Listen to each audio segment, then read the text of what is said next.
Hey, what's up, guys? For those for Football Talk here, it's done. 256 regular season games are in the books now. The NFL managed to get it all done in the usual 17 weeks, and we've recapped every single game on this channel. This week, we're gonna do it a little bit different. We're gonna quickly run through the games that weren't actually playoff relevant, and give you a couple of final statements on those teams. And then I'm actually gonna break down the ones that have postseason implications in more detail. Some of them were over pretty quickly, while others actually came down to the wire, and it took until the final moments of the Sunday night game to finalize the playoff picture. As always, timestamps are linked down below, but I bunched the non-playoff relevant games together, and then went back to going through the other ones chronologically. My condolences to the fans of the Dolphins and Cardinals in particular, who were oh so close to making it into the tournament again for the first time in a while, but no sympathy for the NFC East teams that were hoping to sneak into the postseason with double-digit losses. You guys had all the chances to take a hold of your division, even though the Giants might hate the Eagles even more now after what they did in that 256th game, but I'll get to that in a bit. Make sure to follow all my social media outlets that I've linked down below for my weekly picks, video breakdowns that I put out every week, and much more. And also check out my page at loswithfootballtalk.com, where you can subscribe as well to get notified when I put out any content, college or NFL related. But with all of that out of the way, let's talk about what happened in Week 17. First, the non-playoff relevant games. Let's run through those games and teams real quick to not discriminate against those fan bases. First, with the Jets at the Patriots. Bright game for New England here. The Jets actually went up 14-7 on the initial possession of the second half, after the first 30 minutes were filled with punts and a long touchdown drive for each side. But then the Patriots took over, with 3 straight touchdowns in a matter of just over 10 minutes, while Sam Darnold was picked off twice by J.C. Jackson, his 9th of the season, second only to Xavier Howard, who got his 10th like a minute later of real time, and Jonathan Jones in the end zone at the end of a long drive, before the Pats ran down pretty much the final 4 minutes of clock. Cam Newton had a bounce-back performance, accounting for 340 total yards and 4 touchdowns, including one as a receiver on a trick play from Jacoby Myers, while Darnold probably played his way out of New York ultimately with those 2 interceptions in the second half. These are 2 very interesting teams heading into the offseason, as the Jets are looking to get the right head coach to replace Adam Gase and have a lot of draft capital to turn things around, while the Patriots get a lot of their players back next season that opted out for 2020. And at this point, we have no idea what they might want to do at quarterback, because I don't see this one performance changing things about Cam Newton's future in New England. Either way, both of those teams are looking up on the rising Bills and Dolphins in that AFC East. Then we had the Vikings at the Lions, really a back and forth game with the 2 quarterbacks battling it out, combining for 700 yards through the air. We saw 8 lead changes through the first 33.5 minutes, including a crazy score by Chad Beebe with just 4 seconds left in the half. That gave me flashbacks of the Minnesota Miracle as the receiver bounced off a hit at the sideline on a deep out, when the Vikings had no timeouts left before he strolled into the end zone, until Harrison Smith's interception, where he did a great job of driving on a deep in-cut as the deep half safety that allowed the Vikings to take the biggest lead of the day at 8 points, which the Lions were not able to overcome with a failed 2-point conversion following the game's final touchdown that would have tied the score, before Minnesota ran down the final 4.5 minutes with a couple of underneath completions to Justin Jefferson and a big run on 4th and 1 from Alexander Madison. Jefferson broke the rookie record for most receiving yards in his debut season with 1,400, and this should be an incredible race for Rookie of the Year between him and Chargers quarterback Justin Herbert. But the Lions had a star receiver on their side as well, as Marvin Jones had 8 catches for 180 yards and a couple of touchdowns, and he has been absolutely phenomenal down the stretch as the number 1 guy without Kenny Galladay. And Matt Stafford sucking up once again for Detroit, even though I'm not sure he'll be there at the start of next season. They have a lot of rebuilding to do to be relevant in the coming years, while Minnesota could be a playoff team next season again if they get a few guys back on defense and re-establish themselves at least as an average group on that side of the ball. And then 2 more AFC West battles with the Raiders at the Broncos. Man, I actually watched a lot of this game live, just because it was on for so much longer than the rest of this midday slate. This was actually a really fun contest between division rivals that went back and forth the entire way, and just like it did the year before in their Week 17 matchup in a meaningless game from a playoff perspective, it came down to the final Raiders 2-point conversion, only this time Derek Carr threaded the needle to Darren Waller to get the lead with less than half a minute left, before the Broncos' 63-yard field goal attempt was blocked by Max Crosby. These two quarterbacks also combined for over 700 passing yards, but Silver and Black found a way to overcome the 4 turnovers on the day, while their opponents surprisingly had none, despite the disparity in the turnover margin between these two squads leading up to this game. And not even Jerry Jeudy's 92-yard touchdown catch and run midway through the fourth quarter was enough to end the season with a W for Denver. However, I believe this was much more important to the Raiders anyway, to finish at 500 and not end the year with 4 straight L's. Their defense certainly needs to improve in terms of putting pressure on quarterbacks and being better in situational football, while Denver needs to become a lot better at winning the turnover battle, just like they did in this game. Both of these teams could be players in the AFC next year if they fix those areas, but we just saw a 10-6 team not make the cut, so they probably have to take at least one game of the Chiefs. And since we're talking about Kansas City, they hosted the Chargers for the 4th game without much meaning, as they rested most of the starters in this game, and still it looked like the Chiefs would have no problems with the Chargers defense, as they scored touchdowns on the first 2 possessions, while the visitors had a ridiculous TD in between those, where Justin Herbert extended the play and flipped it to his outlet in Donald Parham late, who made a defender miss and scored. But then a muffed punt by Mecole Hardman allowed the Bolts to tie things up at 14, 20 minutes into the game, and it took the Chiefs until the 4th quarter to add any more points, while an Isaac Rochelle sack in the end zone resulted in the safety, following Justin Herbert being called inches short on a 4th and goal sneak. And then the Bolts scored 3 touchdowns on the final 4 drives of the game, as Herbert added 3 more to his total, and another 300-yard performance to his incredible first-year resume, while Mike Williams made some ridiculous catches as the number 1 target, with Keenan Allen inactive. However, it was Chiefs running back Darwin Thompson that led all players with 110 scrimmage yards and 2 scores. It certainly feels good for the Chargers to end the year on a 4-game win streak, but this likely cost them a chance to add another true difference maker in the draft, and thankfully the organization realized that Herbert and the star players on this team won despite the coaching staff, which made some mind-boggling mistakes in terms of time and game management all season long. For the Chiefs, this didn't really mean anything other than maybe that they should give Darwin Thompson some more action on offense if Clyde Edwards-Helaire isn't back right away in the playoffs. But now let's get to the actual meaningful games. First up, with the Atlanta Falcons at the Tampa Bay Buccaneers. The Falcons at 4-11 really had nothing to play for, and after allowing a big comeback to these Bucs 2 weeks ago, and then missing an easy field goal that would have sent them to overtime against the Chiefs last week, I expected their morale to be at an all-time low, while Tampa Bay had already clinched the playoff berth, but could secure themselves the top wildcard spot, and with that, a meeting against whatever sub-500 NFC East team would end up winning the division. And the Bucs offense was rolling all game long, as they actually scored on all but 2 of their drives. An interception started the second half that looked really weird, as Scotty Miller had the ball pinned between his chest and his forearm, and it bounced into the hands of Ricardo Allen, the safety, as he hit the ground, and then when they closed out the game at the end. However, that pick allowed the Falcons to cut this to a 3-point difference on a field goal, with a great pass breaker from Sean Murphy-Bunting at the goal line. And that was the smallest margin of the day, outside of when it was 0-0, as Atlanta had just scored another touchdown following halftime. And the Bucs could have easily had 35 points at the break, as Mike Evans dropped a surefire touchdown due to hyperextending his knee. And that's really the one concern that I have for them going into the playoffs.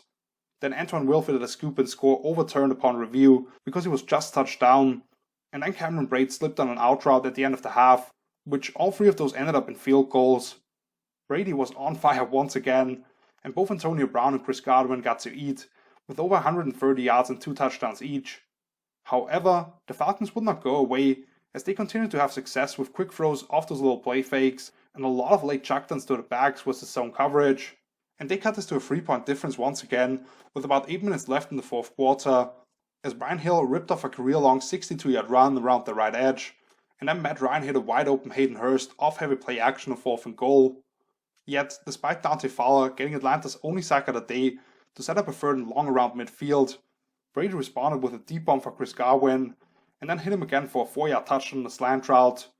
Plus, Sean Murphy-Bunting made another big play 3 snaps later, as he stuck with Karen Ridley on a shallow crosser, who once again was a nightmare to cover in this one, and the corner ripped the ball out of his hands to go with recovering the fumble himself, to set up Brady's 4th touchdown of the day, where AB broke free late and scored from 30 yards away, which gave us a final 17-point margin, as the Falcons would go 4-out in the final chance. I think Washington can give the Bucs some issues because of the ferocious front 4, which Brady won't love having to face, but this certainly gives them the easiest matchup of the wildcard round, and I just put some money on them last week to make it out of the NFC, just because I believe they are as dangerous as any team entering the tournament. While the Falcons still have plenty of talent, but it'll be very interesting to see where they see themselves. Either hiring a head coach who can try to squeeze everything out of those veterans on the team, or if they try to aim more for rebuild this offseason, since they will after all have the 4th pick in the draft and could get some resources back for the aging assets. Next up, the Dallas Cowboys and the New York Giants, and the Cowboys never disappoint. If the division is on the line in week 17, they will find a way to lay an egg. And this is no disrespect to the Giants, who showed a lot in this performance, but it certainly felt like Dallas was on the upswing after 3 straight wins, and if not for a meaningless last-second Hail Mary by the 49ers, all of them would have been by 14 plus points, while New York had lost 3 straight by 14 plus. This sloppy game really came down to the final moments, but in the end it didn't matter anyway, as we will talk about later, how Philadelphia didn't really care for the Giants rooting for them for maybe the first time ever. The Giants drove right down the field in the opening possession, and Sterling Shepard reached the end zone from 23 yards away in a reverse, with the PAT being missed, before a bad exchange between Daniel Jones and his running back Wayne Gallman set up the only other points through the first 20 minutes of play, as the Cowboys got a field goal out of it. And then we had 6 combined punts over a 7-minute stretch, before the G-Men cashed in 2 more touchdowns, a second one for Sterling Shepard, on a pivot route from 10 yards away, and then on a seam shot to Dante Pettis from 33 yards out, while Greg Sirlin added 6 more points for Dallas on a 46 and 57 yard field goal, with sacks from Leonard Williams and Dalvin Tomlinson sending them back to force the first 2 attempts, and then some questionable timeout usage or non-timeout usage on the third one to send us to halftime with a score of 20-9 for the home team. And after Andy Dalton was lucky that on the initial third down of the second half, James Bradbury dropped the surefire interception on a throw beyond his receiver on a curl route, basically the third pass for Dalton that should have been picked off. A nice punt return set Big Blue up with a chance to really take control of this game, but 2 plays later, a pass went off the hands of Evan Ingram, as it has so many times this year, for the head-scratching Pro Bowl selection, and into the ones of safety Donald Wilson behind him, which really changed the game, as the Cowboys cut this to a 1-point lead with a long touchdown drive that was capped off by Ezekiel Elliott plunging in from a yard away, and another third down sack, this time from Kyle Fackrell, at least holding them to a field goal when they were already down to the New York 10, while an illegal crackback block killed a good-looking Giants drive in between those. Both offenses were stopped quickly after that, with third down sacks for DeMarcus Lawrence and Leonard Williams respectively, before a couple of big catches at the sideline for Shepard put New York inside the opposing 35,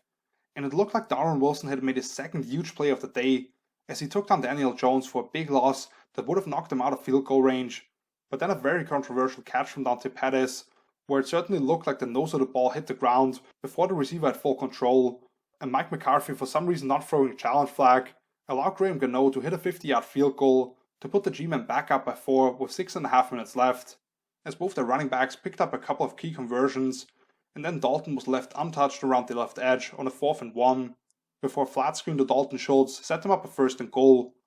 But then Leonard Williams got his easiest of the 3 sacks on the day, as he was left unblocked on the edge in favor of a blitzing linebacker, and then a desperation heave from Dalton on 3rd down was picked off in the end zone by rookie safety Xavier McKinney.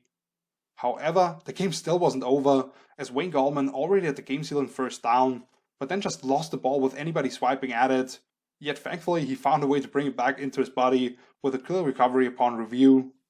I'll get to the Philly game later on, and why this didn't end up meaning anything, but a 6-10 team really can't be mad that they didn't make the playoffs, and I can't remember who it was, but one of the Giants players actually said something similar later on. In the end, this was the first year under Joe Judge, and I think they showed a lot of improvement as a franchise, and I think they have something to build around, including a much better draft pick now.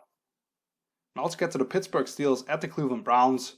The approach for these two teams coming into the game was pretty different, as the Steelers sat quarterback Ben Roethlisberger and a couple of defensive starters, basically saying their health is more important than trying to move to the number 2 seed potentially, in case Buffalo lost, which ended up being a wise decision, considering the Bills hammered the Dolphins, while the Browns needed to win this game to ensure themselves a wildcard spot, with 2 teams that they were in direct competition with playing in the midday window. And that different investment into the game looked like it would show itself early on, as Nick Chubb went off for a 47-yard touchdown a couple of minutes into this game by throwing Minkah Fitzpatrick off himself. and they got to first and goal a couple of minutes into the second quarter, thanks to Rashad Higgins beating his man on a fade route for a big gain, which ended up in a field goal due to a couple of good coverage snaps from Minka to put the Browns up 10-0. However, maybe the best throw I've ever seen from Mason Rudolph on a go ball to Deontay Johnson whilst getting hit in the face, and a big catch and run on a crosser to Juju set up a couple of field goals for the Steelers, and a sack split between Alex Highsmith and Chris Wormley stopped Cleveland's final drive to send us to halftime with a score of 10-6 for the Browns, as neither team got across midfield on any of their other possessions. And after a false start got the Browns out of trying to go for it on 4th and short and in midfield to start the second half, another deep ball down the sideline from Rudolph to Chase Claypool set up Pittsburgh's third field goal to cut the lead to 1, before a big scramble by Baker set up a 2-yard touchdown pass to Austin Hooper, who got lost on an under route off play action, plus a desperation throw by Rudolph to Juju on a slot curl route as the blitz crashed in on him, was picked off by MJ Stewart and returned to the Pittsburgh 20, which set up a 3-yard touchdown by Jarvis Landry on a cool little play where they short motioned him out of a bunch and then Baker handed it to him before faking the run the other way, as they left the place at defensive tackle unblocked, which gave the Browns the biggest lead of the day at 24-9. If you're interested in seeing that play, just check out my social media where I have a breakdown of it. However, the Steelers converted a couple of fourth downs on the ensuing possession, including a 28-yard touchdown to Claypool on a jump ball that made things interesting with 10 minutes left in the fourth quarter, and Cleveland was able to take the clock down to under 4 minutes when they got the ball back, but a Stephon Tuitt sack set up a 4th and 7 on the fringe of field goal range, and Rashad Higgins could not haul in a low pass on the deep out, which gave the ball back to the Steelers with one more chance, and Deontay Johnson plucked another deep ball in between two defenders to get them to first and goal, which set up a 2-yard touchdown pass to Juju on a slant route, but the potential game-tying 2-point try went over the head of Claypool in a rub play, where there was definitely a lot of contact by the cornerback Robert Jackson, as the receiver got himself the inside position,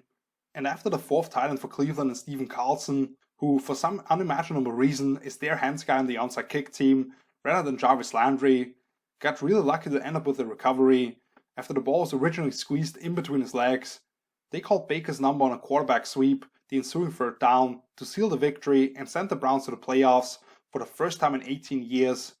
And with that, we will see them go to Pittsburgh already again this weekend, as the Steelers will be at full strength and the Browns will have to prove that they can do it again with Big Ben, TJ Watt and Cam Hayward back again for the Steelers. Alright, I got back-to-back blowouts here. First up with the Ravens, really not fooling around in Cincinnati in a win-and-in situation. On the 4 drives of the first half, not counting a final kneel down, the Ravens scored 17 points to go with an interception off Lamar Jackson, where Marcus Hunt tipped the ball up at the line for a diving pick by rookie linebacker Hakeem Davis-Gaither. Baltimore had the ball for 22 or 30 minutes in that first half, with a couple of strikes down the post to Miles Boykin and Marquise Brown for 43 and 19-yard touchdowns respectively to go along with the opening field goal, while the Bengals finally got their first and only points of the day on a field goal with just a few seconds left in the half, after they had gone 3 and out on each of their previous 3 attempts, and half of Cincinnati's 6 first downs in the second half came on one drive, with a 55-yard burst from Travion Williams and a couple of pass interference calls on the corners working against AJ Green, before on a third straight target for the receiver, a bad floater resulted in an easy interception for Marcus Peters, and Brandon Allen was picked off once more at the end of the game by Chuck Clark on a toe-tap catch at the sideline, staying over the top of a go ball, while the Ravens' ground game completely took over in the second half, as they became just the second team in the Super Bowl era to rush for over 400 yards in a game, and even after Lamar was taken off the field for the fourth quarter plus, following a laser to Hollywood at the back line of the end zone off a rollout, which now puts him at 46 touchdowns to 0 interceptions in the red zone in his career, the best mark of all time, really not bad for a running back, to go with almost 100 rushing yards himself. Baltimore just continued to dominate the Bengals front 7, as J.K. Dobbins exploded for a 72-yard score 2 snaps later for them, one of many times on the day he broke free, as he racked up 160 yards in the 2 scores, and the Ravens became the first team all season long to possess the ball for more than 40 minutes of game action. This is certainly a very disappointing effort for the Bengals heading into the off-season, after they have beaten the Steelers and Texans in consecutive games, but if they can build up the lines on either side of the ball and get Joe Burrow back to 100%, they at least have some hope. This is more about Baltimore though, who, along with Buffalo, are maybe the two hottest teams heading into the postseason and can probably beat anybody, with the ability to control the clock, but also produce explosive plays, and the defense is starting to get back to full health. They will face a tough test, however, in Tennessee, as the Titans upset them as the number 1 overall seed in the playoffs last year, and then came back on them earlier this season. And then there was this AFC East game between the Dolphins and the Bills. We weren't sure about how much the Bills wanted to play their starters in this game, and if there would be some scoreboard watching with the Browns-Steelers game to see if they needed to stay out there to get that number 2 seed. But instead, Buffalo just steamrolled the Dolphins, who most likely needed to win this game themselves to make the cut for the playoffs, and didn't in the end,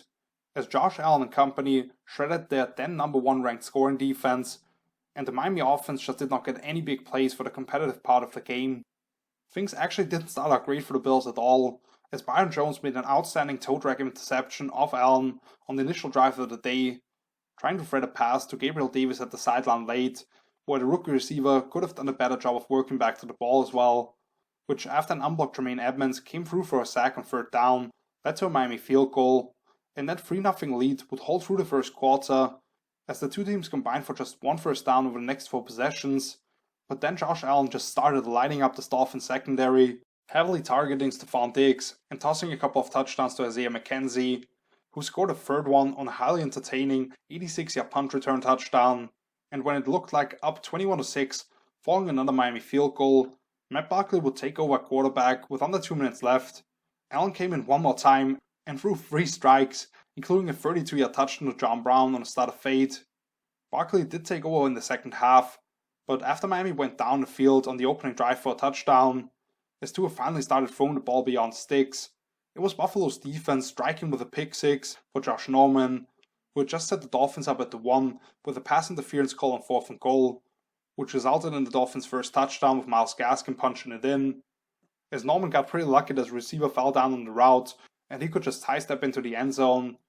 And after being so unwilling once again to push the ball down the field in the first half, when he needed to make plays once they were down big and no Ryan Fitzpatrick was available, Tua turned the ball over with a couple more interceptions, once off the hands of his receiver over the middle on a high ball that ended up in the hands of Saram Neal when they were already in the red zone, and then by Dean Marlowe on a badly overthrown ball to his tight end down the seams. And despite Xavier Howard getting his 10th interception of the season on a careless throw into traffic by Matt Barkley, the Bills scored 3 more touchdowns, with a couple for the 4th running back Antonio Williams, who was running with no regard for who was in his way, and then 1 for Gabriel Davis on the latter one of the 2 50-yard bombs he caught. Miami would reach the end zone twice more as well, with Savon Ahmed and Malcolm Perry adding to the resume, after 2 heavily featured Devontae Parker, but that was all pretty much in garbage time, and even with the starters only out there for the first half pretty much, the Bills still won this one by 30 points, as Miami started the day 0 of 11 on 3rd downs, and the Dolphins could have some tough decisions at hand when they picked 3rd overall in April's draft, thanks to the Texans, because as much as I like Tua coming out, he just hasn't looked special in any way since stepping on an NFL field, and unless they pull off another blockbuster trade in the Laramie Tunsil fashion, I certainly don't expect the Brian Flores coach team to pick that high in the draft in the next several years. While the Bills secured that number 2 seed and will have their first 2 playoff games in Buffalo since 1996 if they can beat the Colts on Saturday, and those 6,700 fans will be as loud as any stadium has been all season long. Now let's move on to this midday slate. First up with the Seattle Seahawks at the San Francisco 49ers. This was a defensive battle through the first 40 minutes, as you saw 5 field goals, with the first 2 for Seattle and then 3 straight for San Francisco, with all but 1 of those 5 kicks coming in the red zone, and 9 combined punts, with all but 1 on each side in form of 3 and out, with some of the best showcases of defensive pursuit and tackling between 2 teams that you will ever see in an NFL game, and big 3rd down sacks on each side, to go with probably the best game I've ever seen Mikal Witherspoon play in his career, as he was heavily matched up with the freakish DK Metcalf. The 2 main targets for these 2 teams were Tyler Lockett, who ran a lot of underneath stuff, and George Kittle, who had a ridiculous one-handed grab on a bad throw to the inside on a corner route to set up the 3rd Niner field goal. And here's a little shout out to 49ers fill-in kicker Tristan Vizcaino, I think is how you pronounce it, who went a perfect 5 for 5 on all his kicks on the day, putting some of those guys with starting gigs in shame for what we see on a weekly basis, really. And then the Niners were first to get into the end zone as well, as Kendrick Bourne set up a 7-yard score from Jeff Wilson with a big catch and run on 3rd and long, and then a great job of working back to CJ Beathard as the quarterback extended the play on a 4th and short to get the lead up to 10 points. However, the Seahawks answered with their biggest drive of the day so far. That was kick-started by a late hit out of bounds, and then Russell Wilson escaped from a Kerry Hyder sack before firing a laser to Lockett working across the field on a 3rd and goal. And after Kittle couldn't come up with a tough catch on the 3rd down next, Seattle drove right back down the field with a couple of big scrambles for Russ, before we saw 2 huge plays that changed the game in the Seahawks' favor. A feather pass to Lockett on a shallow crosser for a 4-yard touchdown on 4th and goal, and now finally up 19-16 again, 2 snaps into the Niners' ensuing possession, a tomahawk strip sack for Benson Mayowa that set the Hawks up in the red zone already again, before 3 straight physical runs from Alex Collins put them up by 10 just across the 2-minute warning. Beathard took the Niners down the field against the soft zone coverage for the Seahawks, and got it in the end zone again with 23 seconds left on a 3-yard out route to Jeff Wilson, but the onside kick attempt was recovered by the fullback Nick Bellore, and the Hawks actually gave David Moore another touch on a speed sweep to let him earn the bonus for the certain amount of catches in the season, which I'm sure San Francisco didn't love, but actually wasn't a bad move on their part. I have no doubt the Niners will be back next season if they can just find a quarterback and maybe can make a couple of plays off script every game. The defense is tremendous when they get Nick Bosa back healthy, and Shanahan is a brilliant play and game plan designer. While the Seahawks now get to host the Rams, who just came up to Seattle 2 weeks ago, which decided the NFC West winner, and we don't know who will play quarterback for the Rams, after Jared Goff didn't have a good showing in either one of their first 2 meetings, when it was LA's defense that dominated the first game, and now it could be up to John Wolford for who will advance to the divisional round. And with that being said, let's get to the Cardinals at the LA Rams. This other NFC West battle looked like one of the top games of Week 17, as the winner was guaranteed a wildcard spot, but an Arizona loss will kick them out for the Bears, and LA could have still been sent home as well combined with the Bears win. However, the Rams started the game with backup quarterback John Wolford, and the Cardinals played almost the entire game without their star signal caller Kyler Murray as well. The Cardinals' opening drive ended with a 3rd down sack by Morgan Fox, which led to a punt deep into Rams territory, but pretty much knocked Kyler Murray out for the rest of the game, which I'll get to in a little bit. However, they would be first to get points on the board, as John Wolford threw it right into the hands of Jordan Hicks on his first ever NFL pass, where the linebacker sat right underneath a slant route, and 2 snaps later, Jonathan Ward scored an 11-yard touchdown on a fly sweep on his first career touch. From that point on, it kind of became the John Wolford show, as he picked up the initial 3rd and long on a scramble, and had 2 more nice runs, before putting one up for Robert Woods on an out and up route to set up 1st and goal. Yet despite 6 tries, thanks to defensive pass interference call in the end zone, they only got 3 points out of it, and after Cardinals 3 and out, the Rams backup quarterback threw a couple more nice balls to set up 1st and goal from the 2 again, before a wild sequence of events occurred as Cam Akers had the ball punched out by fellow rookie Isaiah Simmons, but then a hold on left guard Justin Pugh in the end zone resulted in the safety in the favor of the Rams, giving us the weird score of 7-5. And despite Arizona not picking up a single 1st down over 24 of the final 25 minutes in the first half, they had a chance to actually extend their lead heading into the break, thanks to a ticky-tack pass interference call on Jalen Ramsey off the DeAndre Hopkins double move. But then the backup quarterback Chris Streveler, after almost serving Ramsey up with a pick 6 by staring down and double clutching a freaking speed out a couple of plays earlier, just threw the ball up for grabs down the seams with a free rusher coming at him, where it was Troy Hill among 3 defenders emerging with the pass and returning it 84 yards to the house to suddenly put LA up by 5 now. The Rams took down 9 minutes of the clock on their second half opening drive, thanks to wide open Tyler Higbee on a honey hole shot versus cover 2, and a 3rd and 11 conversion on a straight handoff up the middle for Malcolm Brown, but it only resulted in 3 points once again, and the Cardinals got themselves in 1st and 35 next, thanks to consecutive flags on DeAndre Hopkins, who once again was frustrated all afternoon by Jalen Ramsey, which obviously led to another punt, and they could not do anything with Streveler on the center, and only on Monday did I realize that Brett Hundley wasn't active for this game, after I was scratching my head as to why they didn't give him a shot. While the Rams added another field goal, thanks to a big throw down the sideline to Cam Akers, again into that cover 2 hole. plus a key 4th and 2 conversion on a speed out to Tyler Higbee to give us a final score of 18-7,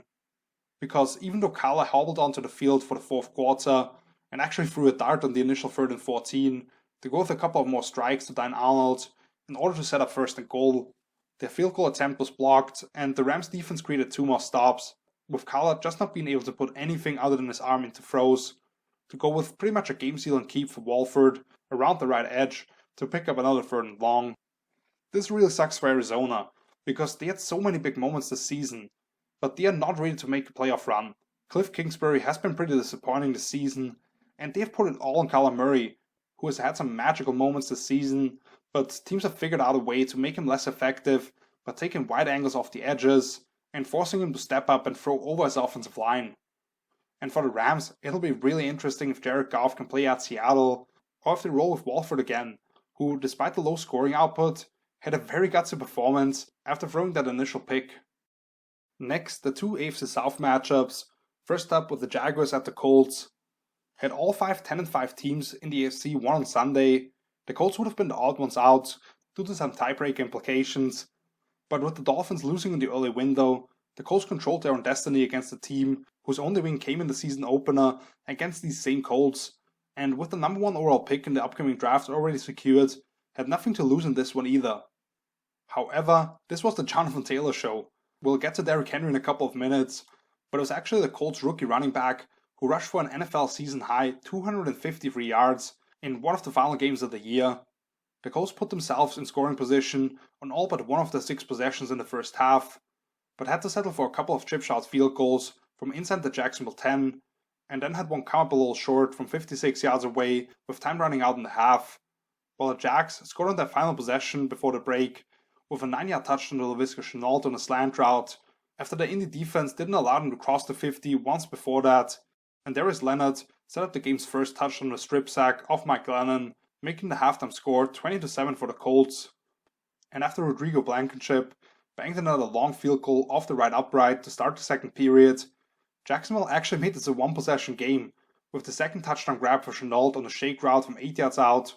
following a physical run after catch from Chris Conley on like a shallow cross screenplay to pick up a 3rd and 14. Then both offensive kind of stalled, as Phillip Rivers had a post route to T.Y. Hilton into the end zone, undercut and picked off by Andrew Wingard, the safety, and then Hilton slipped on a deep in cut on 3rd and long from the Jacksonville 40, before they had to punt again when they were across midfield. While the Colts defense added to their sack total, which ended at 6 thanks to the D-line crashing down on Glennon all game long, before with 3.5 minutes left, Jonathan Taylor put the home team at ease with a 45-yard touchdown burst, where it looked like 2 defenders had him perfectly leveraged, but he gave them a little stutter and exploded all the way to the house untouched. Plus, they ended the 2-pointer to Hilton at the front pylon of a rollout. And after Jacksonville turned it over on downs, Taylor fittingly powered through a defender for the final first down of the day. The Colts got some help earlier with the Dolphins losing, and knew they just needed to win this game against the Jaguars. And even though this one was way closer than it should have been, Jonathan Taylor and that defense carried them to the playoffs, while they will now face a very tough challenge on the trip to Buffalo, but they have the physical run game and the deep zone coverages to at least match up well against the Bills schematically on paper. And then you had the Tennessee Titans at the Houston Texans. This game was so much like the first meeting between these two teams. The Titans jump out to a double-digit lead, Derrick Henry rushes for over 200 yards, actually gets to 250, and with that crosses the 2,000-yard mark, only the 8th player in NFL history to do that, so just incredibly impressive. But somehow Deshaun Watson wills his team back, only for his defense to let him down once again. And once more it was a big throw and catch to AJ Brown at the end of regulation that put Tennessee in position to win it late. In this one, we didn't get overtime, but I'd say the dramatics were there as well, with the final 37-yard field goal attempt from backup kicker Sam Sloman going off the right upright and through. I mean, first play of the game, Deshaun Watson throws a laser to Brandon Cooks on a deep in cut, and that connection would account for 11 catches for 166 yards and 2 touchdowns. However, the Texans would decide to punt just across midfield on their initial possession, and the Titans basically started the day with the exact same pass to AJ Brown, as that combination accounted for 10 catches, 151 yards and a touchdown as well. Yet Tennessee would have to punt soon themselves, before Deshaun made his one mistake of the day when Amani Hooker let the quarterback's eyes take him to a deep out route as the robber safety and pick that one off, which after Corey Davis dropped on a deep call on 3rd and long, taking the eyes off the ball too early, forced them to kick a long field goal. And from that point on, Houston scored on every single upcoming drive, only it was 3 field goals in the first half, despite making it into the red zone on all 3 of those, with David Johnson dropping a sure 6 points on a slant route, a couple of sacks pushing them back on the second try, and then just before the break, Brandon Cooks being ruled out of bounds on what would have been a touchdown, when to me it looked like he got that first foot down with a slit of green between his cleat and the wide line of the end zone, and they only started cashing in for touchdowns following the break, which allowed the Titans to take a 17-0 lead at halftime, with Derrick Henry exploding for a 52-yard touchdown, and then taking them down the field for an easy 4-yard score to AJ Brown, who worked himself open as Ryan Tannehill extended the play. Over the first 12 minutes of the second half, we saw 2 touchdowns for each team, with more of the quick game for Tannehill, setting up a walk-in for Henry from 6 yards away, and then the running back breaking tackles routinely before Tannehill took off for a 5-yard score as the defense lost contain on him, while Deshaun hit Brandon Cooks for his 2 scores from 38 yards away off a flea flicker, where the receiver did a great job of acting like he was there to block before getting behind the defense, and then a 20-yarder where he crossed with another receiver deep, plus they got the 2-point and a quick throw into the flats to Chad Hansen, before the Texans defense actually allowed the team to finally take the first lead, as Zach Cunningham made a pretty crazy play where it looked like King Henry might be off for another long run, but the linebacker spun off a block and basically punched the ball out of his backhand before Charles Omenihu's sack on 4th and long at the fringe of field goal range gave the ball back to Deshaun at midfield, who set up the first touchdown on another deep crosser to Cooks, which David Johnson punched in from a yard away, and then the Texans quarterback floated one for Pharaoh Brown, who was able to adjust on a flat route for a 7-yard score. However, now down 35-31, the Titans went on an incredible 19-play touchdown drive that lasted 8.5 minutes, where Derrick Henry touchdown was taken off the board by a hold, and then Corey Davis came up with a crucial 3rd and long conversion, where his man was all over him on a slant route, but Tannehill saw it and placed it to the outside shoulder, which Davis was able to spin away and keep the drive alive, before a 1st and goal from inches away was pushed back due to a questionable illegal formation, and then Tyrell Adams, the linebacker, almost came up with a huge interception in the end zone. But Tannehill scored on the snap right after that anyway, as he was left unaccounted for in his own re-keep. But despite being set up at their own 9 with 1:38 left, the Texans tied the game on a 51-yard field goal, as David Johnson started things off with a big catch and run, and then Watson overcame a sack with a big-time throw to Kiki Cutie on a corner route to convert 3rd and 13. However, with only 18 seconds left now, the Texans defense let them down once again, as on the very next snap for Tennessee, they got AJ Brown matched up against Keon Crossan on the outside versus quarters coverage, and Tannehill let it fly for his top receiver, who hauled it in for a 52-yard grab to set up the game-winning kick, where if the ball rotates like 180 degrees more, it bounces outside as it hits the upright. I don't even want to talk about how Deshaun is a one-man show in Houston anymore. I just hope they finally put a competent coaching staff and GM around him, because he's absolutely good enough to win a Super Bowl one day. And while the Titans would have made the playoffs regardless, getting that win and taking home the division crown, where they now get to host the Ravens rather than having to travel up to Buffalo, is big. Tennessee's offense is elite, but Josh Allen would absolutely shred the defense a second time around. And that brings us to the Green Bay Packers at the Chicago Bears. These 2 NFC North rivals had a lot to play for potentially, but they didn't know what the rest of the league would do, and if they actually needed to win for the Packers to secure the number 1 seed in the conference, and the Bears to get that final wildcard berth. In the end, Green Bay controlled their own destiny with a win, and Chicago backed away into the tournament. The Bears had to put a lot into it, including converting a 4th and 3 on a slant to Anthony Miller,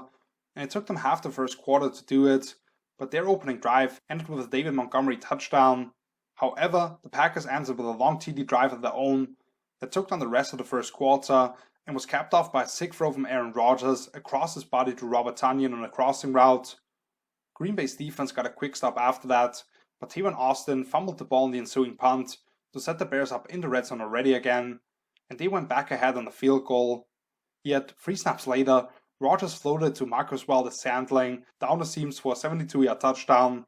who for some reason ended up with Danny Trevathan matched up against him as the Mike linebacker in Tampa 2, as the Bears were trying to kind of gamble on 3rd down, and after Jair Alexander ripped the ball out of Cole Kmet's hands whilst he was already on the ground, Rodgers pretty much wrapped up the MVP trophy with his third touchdown in the first half, this time in the 13-yard variety to Dominic Dafney, who even I haven't heard of all season long, as Green Bay's tight end 4 I believe, as he broke free behind the linebackers. The Bears were able to cut this to a one-possession lead with a field goal in the final seconds before the break, and then in the first drive of the second half, as the 53-yard rope on a skinny post to Darnell Mooney off play action set up first and goal and led to another field goal for Chicago. Even though Rodgers' perfect 11-for-11 streak was only disrupted by a bad drop from MVS on what should have been a 53-yard touchdown down the post on the opening possession of the second half, which was followed up by Khalil Mack's sack and gave it back to the Bears. However, despite 2 near interceptions off Rodgers to force a 3-and-out, and the Bears offense driving down to the Green Bay 25 next, their third 4th-and-1 attempt on that possession did not work out, which Davante Adams and Aaron Jones mostly turned into a touchdown to go back up at double digits. And after Trubisky was finally picked off by Adrian Amos on a seam shot to his tight end with about 3 minutes left in the game, Green Bay put the game on ice with a physical run from Jamal Williams and yet another touchdown for Adams on a slant route. As the game ended at the 1-yard line of the Packers, with Jimmy Graham not being able to back his way into the end zone.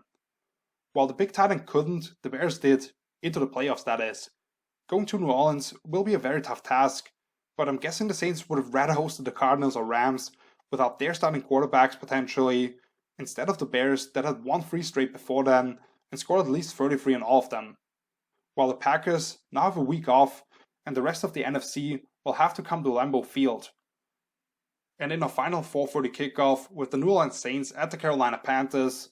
the Saints came into this game without any of the usual running backs on the active roster due to COVID protocols, and when these 2 division rivals met back in October, that first matchup came down to a couple of inches on what would have been an NFL record-long 65-yard field goal attempt. However, this second game was never even close, as after a couple of 3-and-outs for Carolina, Rodney Smith scored the only points of the day for the Panthers on a 1-yard touchdown, after Curtis Samuel bailed out Teddy Bridgewater by working back to the ball for a big catch, rather than what would have been an interception, as this is how the rest of the day went for the Carolina offense. Interception in the red zone by Malcolm Jenkins, turnover on downs at the end of another 10-play drive, another interception in the end zone for Grant Haley, the first of his career, after DJ Moore had just come up with an incredible catch downfield, and then when Philip Walker took over at quarterback, he threw 3 more picks to pad the stats of Marshawn Lattimore, PJ Williams and Ken Crawley, to go along with a 3-and-out and another turnover on downs. While Drew Brees threw touchdown strikes to Jared Cook and Emmanuel Sanders down the middle in the first half, to go along with a last-second field goal, and 17 more points over the first 4 drives of the second half, with Taysom Hill punching in a touchdown and another throw down the middle to Austin Carr, while even Ty Montgomery, who was not even on the active roster before this, cracked 100 rushing yards on his 18 attempts, and the Saints still averaged 5.2 yards per attempt. Matt Rhule certainly called off the Dogs in the second half and secured himself the 8th overall pick in the draft. This was Carolina's worst loss of the season, and if you take away the 2 meetings with Tampa Bay, they didn't lose by more than 1 score the rest of the year. And no 5-11 looks bad on paper, but this was a very competitive team, and with that coaching staff, to go along with some of the talent that is on that roster already, I expect them to be a frontrunner for the NFC South as soon as Brady and Brees have retired. This secures the Saints the number 2 seed in the NFC, and they will host the 8-8 Bears like I just mentioned, who actually took them to overtime on a late run back in week 8, and Chicago is more competent offensively now for sure, but the Saints might have turned themselves into the most complete team in that conference. And finally, let's get to the Sunday night game between the Washington football team and the Philadelphia Eagles, in which the Giants, for the first time in history maybe, were singing Fly Eagle Fly, as it was up to Philly to open up a chance to win the NFC East if the Eagles could just beat Washington.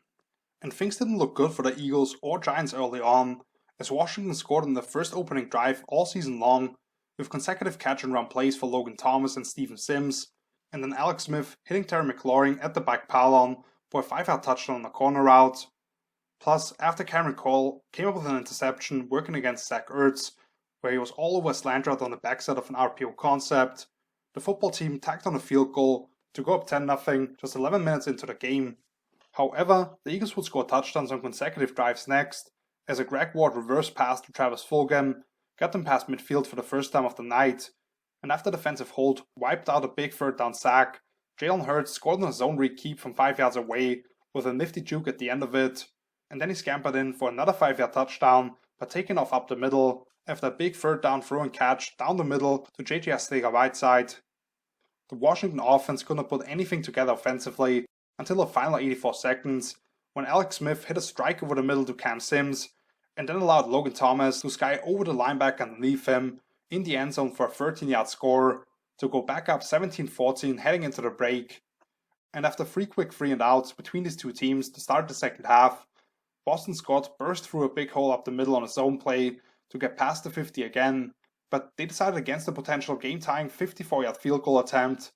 Plus, the Eagles were set up in prime position again, as one play later, Alex Smith almost got J.D. McKissic killed as he threw it high on a swing route, and Marcus Epps not only put a monster hit on the running back, but also picked off the pass. But once again, Doug Peterson passed on the opportunity to take a chip shot field goal to tie the game, and instead went for it on 4th and goal, which that pass fell incomplete. And then, to the surprise of everybody and the shock for the Giants, the Eagles brought in backup quarterback Nate Sudfeld to start the 4th quarter,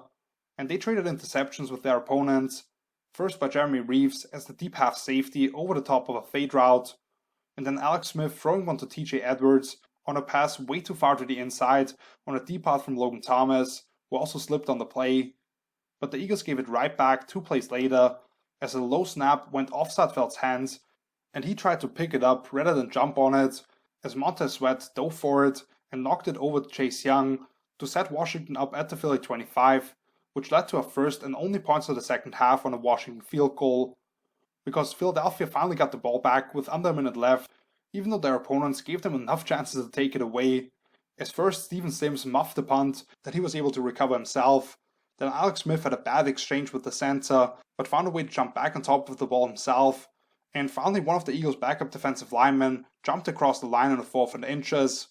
while time ran out on Sudfeld and the Eagles, not showing much urgency throughout the 4th quarter, to almost hand Washington their first division championship since 2015. Doug Peterson apparently said before the game that he wanted to give Nate Sudfeld some time, but this seemed very odd to do it in a 3-point game, when Hurts could have collected a lot of valuable experience in the 4th quarter. The Giants obviously hate the Eagles even more now, and there's the whole integrity of the game conversation, as Philly clearly tanked for the 6th rather than the 9th overall pick in the upcoming draft, which apparently a lot of members of the Eagles weren't happy themselves. But either way, not the thrilling finish we would have liked to see from game number 256. But now let's look ahead a little bit to these wildcard games. Just some of the thoughts off the top of my head for these matchups. And before I get into the actual matchups, let me just say, while I'm not a huge fan of the NFL just trying to push out as many games as possible, expanding the playoffs, and now wanting to add an extra week to the regular season,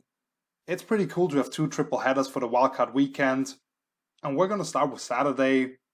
First we have the Colts at the Bills. Like I already mentioned, the Colts have the downhill run game to give the Bills defense some trouble defensively. And on their defense, they play a lot of deep zone coverages, where they are really good at rallying to the ball and tackling in open field. But they're also quite limited in the pass game with Phillip Rivers, and I think Sean McDermott will give him some different looks and force him into a couple of turnovers. While the Bills' offense, they might be able to slow down initially, but at some point they will break through. Josh Allen will make some off-script plays, like he has done all season long, and I expect the Bills to win this by a touchdown or so. Then we have the Rams at the Seahawks. The Hawks already won up in Seattle 2 weeks ago to secure the division, and now we don't know if it'll be Jared Goff or John Wolford. I personally believe it doesn't matter as much who's out there at quarterback. This should be a defensive battle, because Seattle has one of the better run defenses in the league, and they will stack the box to force Goff or Wolford to make throws in the drop-back pass game.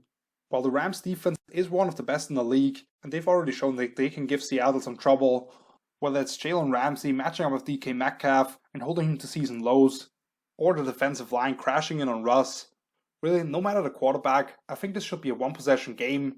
and I wouldn't be shocked if the Rams pull it off, but with the Seahawks just having the better quarterback, playing at home, I'm going to take them in this one. And then the Bucs at the football team. Washington has the front four to put pressure on Brady, making him comfortable in the pocket, but with that offense, how they've picked things up recently, they can get the ball out quickly, they can take those deep shot off play action with max protection, while also staying balanced with the run game. So with that, I expect the Bucs to score in the mid-20s, maybe up to the 30s, and Washington to me just doesn't have that firepower to do it. I feel kind of bad for Alex Smith because I don't want that pass rush to absolutely blow him up. With Shaq Barrett, JPP, and those linebackers coming, Scott Turner will definitely try to get the ball out of Smith's hands quickly, but in the end, I expect this to be a double-digit win for the Bucs. And now move on to Sunday with the Ravens at the Titans. This was the divisional round matchup, with Baltimore getting upset as the number 1 overall seed last year, and then the Titans already came back on them from double digits in the fourth quarter this season. This could really be the best game of this wildcard round, because the Ravens are really finding their groove now, and I definitely believe they can give the Titans defense some issues, because they really have no pass rush to speak of, and I think Lamar can make enough throws to keep them out of those heavy run looks, while it will be a lot of the help of the front seven for Baltimore to slow down Derrick Henry in the rushing attack. And as good as the Ravens' corners are, if you get AJ Brown and Corey Davis going off play action crossing the field, it's tough to slow down for any secondary. So I expect both of these offenses to have some success, and this game could come down to the final drive, but I'm going to take Baltimore here to finally pull it off against these Titans. Then if the Chicago Bears at the Saints, rematch from the middle of the season that went to overtime. Both teams definitely better than what they were back then, especially the Bears offense with Mitch Trubisky now at the helm. But against the Saints defense, how they are playing right now, I don't see how they're going to move the ball consistently against them. While the Saints, with Drew Brees coming back to full health, hopefully they get that running back room back. They're going to keep Chicago's defense honest with a lot of balanced drives. And while they might have to settle for a few field goals like they did in the first matchup, I think the Saints should win this one by a touchdown at least, because they are certainly a better all-around team than the Bears. And then finally the Browns at the Steelers. The game that we just had this past week came down to the final 2-point conversion for Pittsburgh, but they're going to get Big Ben, TJ Watt, and Cam Hayward back, with Hayward in particular being a monster in their first matchup. I expect this to be a low-scoring game once again, where Big Ben will make some throws to the outside to Claypool, Deontay Johnson, attack down the field and either get those big plays or draw flags on those Browns corners, which is where I believe the Steelers have the biggest advantage coming into the game. And as much growth as we've seen from Baker, and if they can just keep the run game going a little bit and get him on the move in those bootlegs and waggles, this should be a competitive game. But I just think the play of experience, some of the nerves that the Browns may have, I'm going to give this one to the Steelers, expecting like a one-score game, and maybe the Steelers get another one late to really put this one on ice. But that's going to do it for this video. Thank you so much for watching. If you enjoyed this breakdown, please leave a like, subscribe to the channel, share it with a couple of friends if you want to support my channel. Like I mentioned, all my social media is linked down below, and also a link to my page, hellotofootballtalk.com, where you'll get some extra content if you subscribe. With the regular season wrapped up, I'll definitely have a lot less work next week, just breaking down 6 games, but I'm going to have time to do it in detail, so check back next Wednesday for another weekly recap, and I'm always going to give a little preview to the next round of the playoffs now. So until then, see you later, peace!